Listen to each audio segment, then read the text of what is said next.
Quand on fait du mal aux autres, une astuce efficace pour se déculpabiliser, c'est de dévaloriser les victimes, en niant qu'elles sont victimes, ou en considérant que ce n'est pas grave parce qu'elles valent moins, ou carrément en déformant nos perceptions et les faits qui les concernent. Comme on l'a vu dans les précédentes vidéos, la plupart des gens ne souhaitent pas faire du mal aux animaux, mais pourtant mangent de la viande, et être exposé à ce paradoxe peut engendrer de la dissonance cognitive. Dissonance cognitive qui ne sera que rarement résolue par un changement de comportement.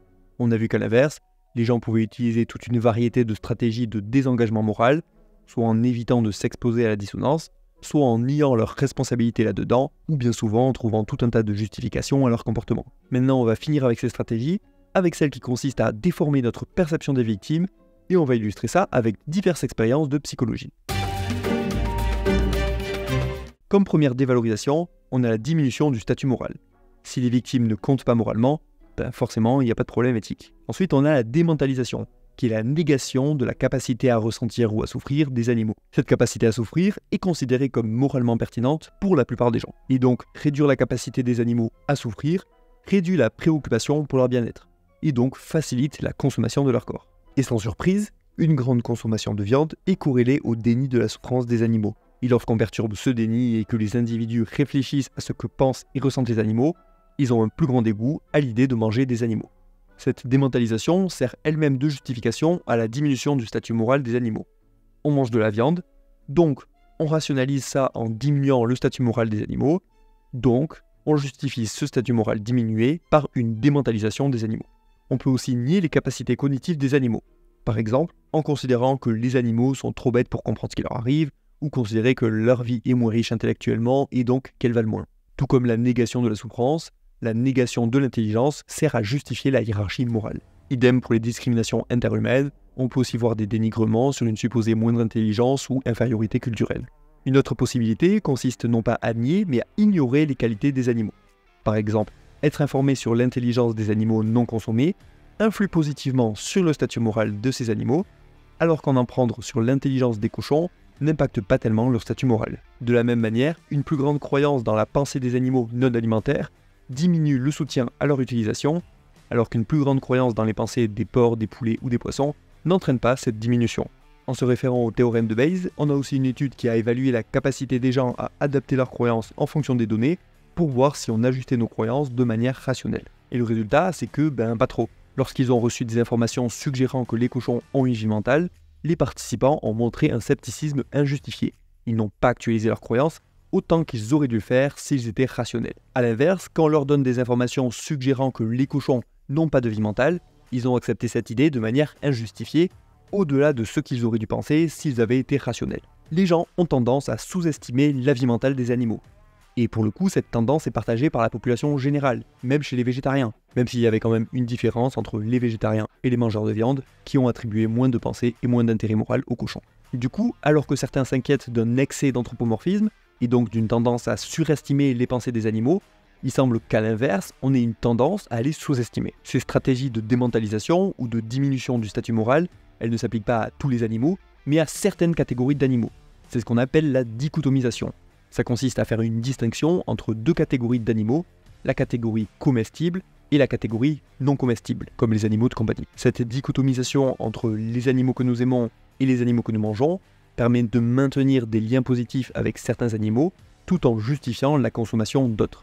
Et ça explique en partie les incohérences dans la manière dont les animaux sont traités. Et de pourquoi on s'offusque du mauvais traitement de certains animaux alors qu'on cautionne des violences similaires sur d'autres animaux. Une autre stratégie, c'est la désensibilisation, un engourdissement émotionnel face au sort des animaux. Si soi-même on ne ressent pas grand-chose face à la souffrance animale, ça devient beaucoup plus simple de manger de la viande sans culpabiliser. Et toutes les stratégies qu'on a vues jusque-là ne sont pas isolées les unes des autres. Les individus qui approuvent les 4N ont tendance à davantage objectifier et démentaliser les animaux, et à inclure moins d'animaux dans leur cercle de préoccupations morales. Ils sont moins motivés par des préoccupations éthiques dans leur choix alimentaire et moins actifs dans la défense des animaux. Bon, là je viens de donner des exemples de stratégies de dénigrement des victimes, mais d'où on sort que les gens utilisent effectivement ces stratégies. Parce que ok, il y a des corrélations entre le fait de manger certains animaux et le fait de nier les émotions de ces animaux, ou de nier leur statut moral, mais si ça se trouve, c'est d'abord parce qu'on considère moins bien certains animaux comme les vaches, contrairement à des chiens, qu'on mange les vaches et qu'on ne mange pas les chiens. Et dans les cultures avec une perception différente des animaux, En toute logique, les pratiques sont également cohérentes avec ça. Alors ce serait possible, mais on va voir quelques expériences qui montrent que la démentalisation et autres dévalorisations du statut des animaux sont bien des stratégies de réduction de la dissonance et que les gens sont motivés à considérer les animaux comme des êtres sans vie mentale. Dans une expérience, on présentait aux participants l'image d'une vache ou d'un agneau entouré d'herbe. Dans la condition contrôle, on décrit l'animal comme vivant dans une ferme. Cet agneau sera déplacé dans un autre enclos et passera la plupart de son temps à manger de l'herbe avec d'autres agneaux.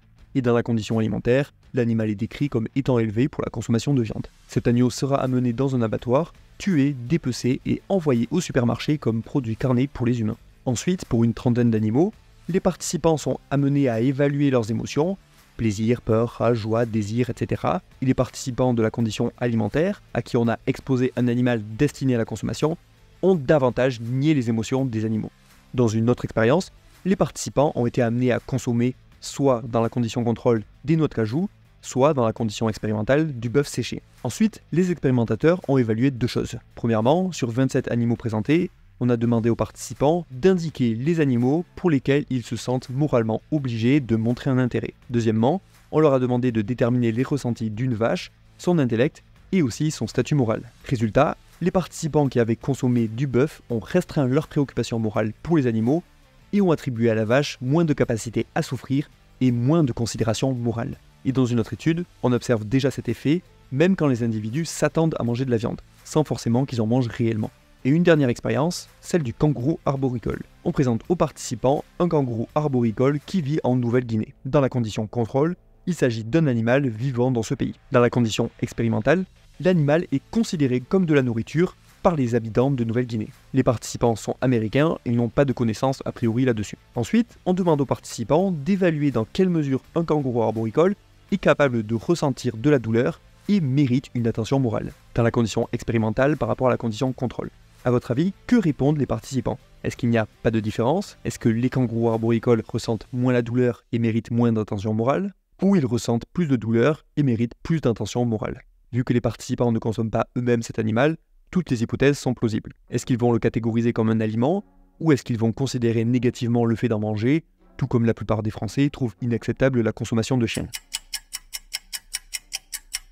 Et bien même si les participants n'avaient jamais mangé de kangourou arboricole, les kangourous présentés comme des animaux de consommation étaient jugés moins capables de souffrir et moins dignes de préoccupations morales. C'était donc la deuxième réponse.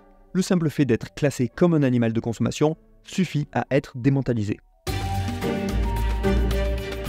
Dans ces trois vidéos, on a vu les différentes stratégies utilisées pour réduire la dissonance cognitive relative à la viande. Lorsqu'on a une préférence pour éviter la souffrance animale, on peut être rationnel et changer de comportement, mais en pratique, on va surtout esquiver la dissonance ou rationaliser nos comportements. Cette rationalisation peut se faire avec des stratégies indirectes, en minimisant notre responsabilité, ou des stratégies directes, en minimisant l'immoralité de l'acte, que ce soit en donnant des justifications ad hoc ou en dévalorisant les animaux. Je précise que dans ce schéma, il y a une simplification, parce que si la plupart du temps les stratégies d'évitement arrivent en amont de la dissonance et les stratégies de rationalisation après qu'il y ait la dissonance, en pratique il peut quand même y avoir des cas où les stratégies d'évitement surviennent alors qu'il y a déjà la dissonance, et certaines stratégies de rationalisation peuvent en fait venir en prévention avant de ressentir la dissonance. On a aussi vu quelques expériences montrant que le fait de manger de la viande ou catégoriser certains animaux comme des aliments pouvait diminuer notre perception de leurs émotions et de leur statut moral. Aussi, une dissonance peut résulter du simple fait d'être exposé à un végétarien, et sans même que le végétarien ne défende son régime alimentaire ou ne fasse la moindre critique, les personnes exposées à un végétarien peuvent davantage nier les capacités des animaux à souffrir ou croire à la nécessité de manger de la viande. Ce déni des capacités mentales des animaux protège l'engagement envers la consommation de viande. Si on est contre manger du chien, mais pour manger du cochon, n'est pas parce qu'on a réfléchi à la question. Non, on rationalise nos pratiques qui dépendent de notre culture et sont apprises socialement. Les gens perçoivent les émotions et le statut moral des animaux de manière flexible, en fonction de leur motivation et intérêt. Bien sûr, tout le monde n'utilise pas les mêmes stratégies. Il y a bien une base psychologique partagée par tout le monde, on a tous une certaine tendance à rationaliser, à privilégier les membres qu'on catégorise comme étant notre propre groupe et à légitimer leur violence. Après, il y aura des différences selon certains critères. Par exemple, le fait de considérer la consommation de viande comme acceptable est corrélé avec l'orientation à la dominance sociale. On en parlait ici. Et il y a aussi des différences selon les genres. En moyenne, les femmes reconnaissent davantage leurs propres responsabilités, et utilisent plus de stratégies d'évitement et de changement de comportement, donc de végétarisme, là où les hommes utilisent davantage de stratégies de rationalisation directe et une augmentation de la consommation de viande. On a aussi des différences selon certains métiers. D'ailleurs, on pourrait en parler dans une prochaine vidéo, dites-moi en commentaire si ça vous intéresse. D'ailleurs, là on a surtout parlé du paradoxe de la viande, parce que c'est ce qui a été le plus étudié. Mais des études récentes montrent qu'il y aurait aussi un paradoxe du fromage. Il y a encore peu d'études là-dessus, donc j'ai préféré ne pas en parler ici pour l'instant, mais on reviendra certainement là-dessus sur la chaîne. Savoir que nos intuitions morales sont biaisées par divers processus psychologiques peut nous aider à réfléchir sur les questions éthiques. En réfléchissant à pourquoi on pense ce qu'on pense, est-ce qu'on a de bonnes raisons de penser ce qu'on pense en matière d'éthique? Et c'est d'ailleurs ce qui a été fait dans un article de philosophie par François Jacqui, qui appuie que les explications de nos intuitions et nos croyances spécistes par la dissonance cognitive doivent nous faire d'autant plus douter de la validité, déjà peu convaincante, du spécisme. Toujours sur le côté philo, tout ce qu'on vient de voir sur la dissonance donne aussi un très bon argument contre l'idée qu'on pourrait avoir une petite exploitation éthique où on mange très peu de viande et où on prend soin des animaux qu'on a. Vu les conséquences que ça a sur notre perception des animaux, ça peut paraître difficile de maintenir leur exploitation et leur consommation sans qu'on en vienne à un moment donné à négliger leur souffrance, que ce soit en fermant les yeux dessus ou en leur accordant une moindre importance. Si on veut lutter contre l'exploitation animale, ces données psychologiques doivent aussi être prises en compte dans la réflexion stratégique et politique. Parce que ce qui ressort aussi de tout ça, c'est qu'informer les gens sur l'exploitation animale et les confronter à la dissonance cognitive, c'est pas toujours efficace pour faire avancer les choses. Et au contraire, en fait, ça peut être contre-productif. Vous avez peut-être déjà entendu cette citation disant que si les abattoirs avaient des vitres, on serait tous végétariens. Eh ben non en fait. Déjà parce qu'il y a des gens qui ne sont pas gênés par la souffrance animale, mais pour ceux qui le sont, eh ben peut-être que certains vont changer, mais ce serait toujours non pour pas mal de gens, parce que les gens rationalisent. Ce n'est pas que un problème d'information. Attention, je dis pas qu'il n'y a pas un problème d'information, bien sûr qu'il y en a. Ce que je dis, c'est que le problème n'est pas que là, c'est plus complexe que ça. Avant d'informer les gens sur les problèmes de l'exploitation animale et de les exposer à la dissonance, il faut vraiment être vigilant et bien réfléchir au contexte et aux dispositions des gens en face de nous. Comment ces gens risquent de réagir à la dissonance engendrée. Et surtout, éviter les débats stériles qui risquent de juste polariser les positions. Il y a un gros risque de déclencher des réactions de défense et de légitimation, avec un attachement accru à la viande. En témoignent les innombrables débats stériles et les gens qui persévèrent dans leur engagement dans la viande, même après avoir été débunkés de tous les côtés. Et ce n'est pas que pour la cause animale d'ailleurs, c'est une tendance générale. Attirer l'attention des gens sur les inégalités entre les groupes humains, ça peut aussi aggraver les tendances à la légitimation de ces inégalités. Idéalement, il faudrait neutraliser les stratégies de désengagement moral avant que les personnes puissent les utiliser. Comment on fait ça? Et bien pour l'instant, je vais vous laisser sur votre faim en vous disant juste qu'il faut le prendre en compte. Ici, j'ai restitué ce qu'on trouve dans les articles qui se concentrent sur la résolution de la dissonance. Pour ce qui est de concrètement comment faire avancer la cause animale en étant efficace et non contre-productif, malgré les barrières qu'on vient de voir, et ben ce sera pour une prochaine vidéo, mais pas tout de suite, le temps que je lise un petit paquet d'études sur le sujet. Mais d'ici là, on a encore des choses à voir sur la rationalisation de nos comportements. Dans la prochaine vidéo de cette série, on va rester sur la rationalisation de nos actes, mais en sortant du paradoxe de la viande. On va voir comment des personnes tout à fait bien intentionnées peuvent devenir de véritables tueurs. Du coup, abonnez-vous pour ne pas la louper.